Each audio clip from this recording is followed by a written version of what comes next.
Assalamualaikum warahmatullahi wabarakatuh. We are from group 4 of Morphosyntax and we will explain about word formation.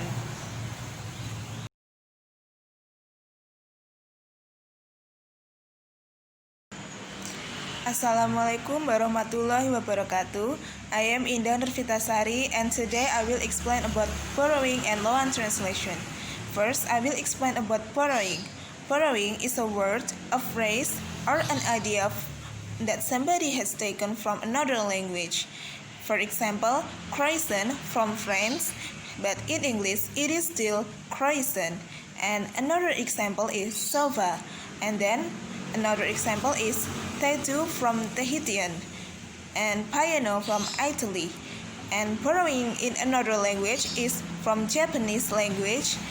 Supa or supamaketo, that is borrowing from English words, that is supermarket. And then I will explain about loan translation. Loan translation is also the type of borrowing in which each element of a word is translated into the borrowing language. For example, from French word there is kretzel, it means scrap sky, and then from Dutch there is wolkenkrabber, it means cloud scratcher, and then from Germany there is wolkenkratzer, it means cloud scraper. All of the above words are loan translation in English skyscraper.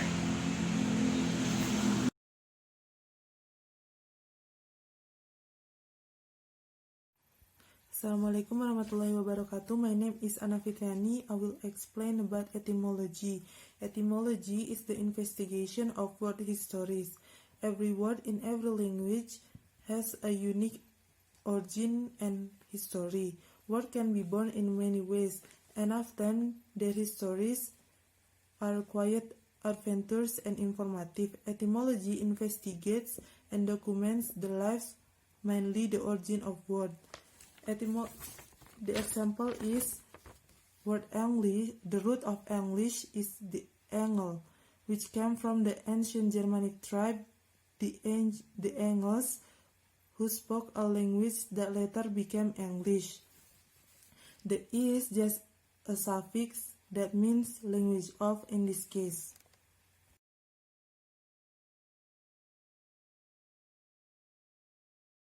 Okay, so the next is neologisms. The definition of neologisms is a new word, usage, or expression. The English language is constantly picking up neologisms. Recently, for example, computer technology has added a number of new terms to the language. Webinar, malware, netroots, and blogosphere are just a few examples of modern-day neologisms that have been integrated into American English. The word neologisms was itself a brand new coinage at the beginning of the 19th century, when English speakers first borrowed it from the French neologism. Its roots, however, are quite old. Ultimately, neologisms comes from Greek, neos meaning new and logos meaning word. The example of popular culture neologisms is BFF, stands for best friend forever.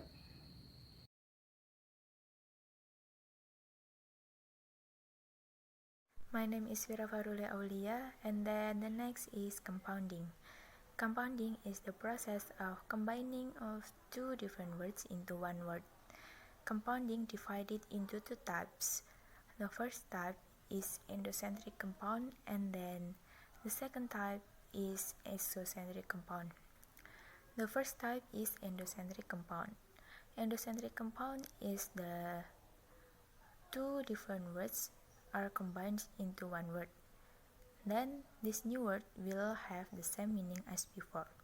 For the example, doghouse. Doghouse has the meaning that the house is intended for the dog.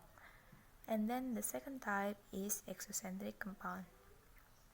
Exocentric compound is the two different words are combined into one word. Then this new word will have the different meaning as before. For the example, greenhouse. Greenhouse has the meaning that it is an indoor garden, not the house with the green color.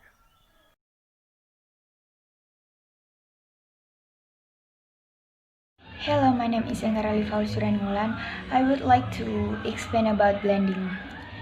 Blending is the process of a forming word by combining part of words.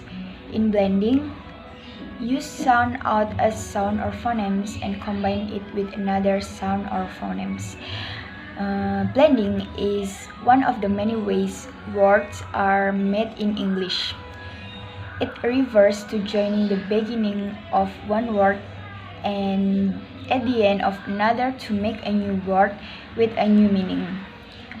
There are many examples for blending, and the example is smoke, from smoke and fog, and then brunch, it means breakfast and lunch, and then glimmer is, it means gleam and shimmer, and then moped means motor and pedal.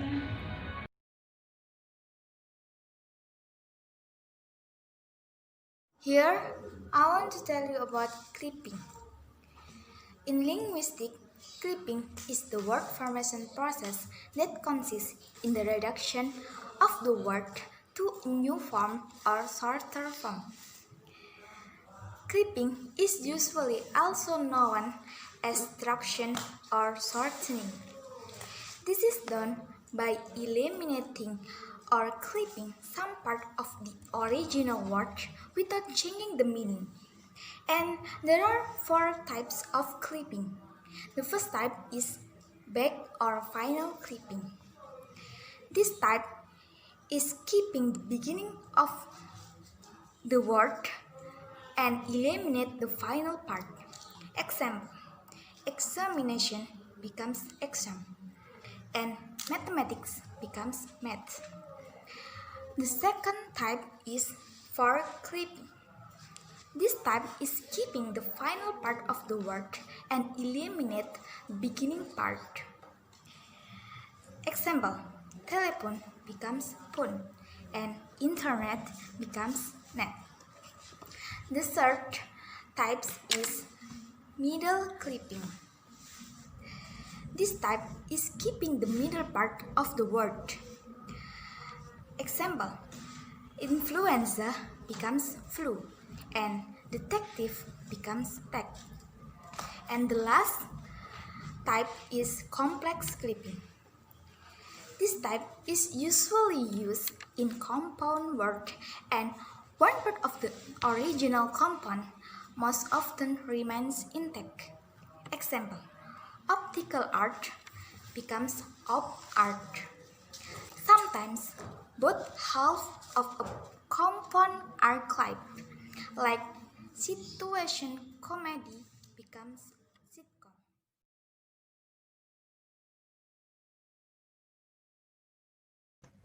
My name is Najari Ilmi Suharto. I will explain about hyperchorism. Hyperchorism is a nickname that shows affection. It is often a short term of a word or name. In this process, a longer word is reduced to a single syllable and then y or ie is added in the end. An example of hyperchorism are movie for moving pictures and tele from television. An example of hyperchorism of the name of people: Angie from Angela, and Willie from William, and Jack from Jackson. I think enough. That's all from us. Thank you for your nice attention. Wassalamualaikum warahmatullahi wabarakatuh.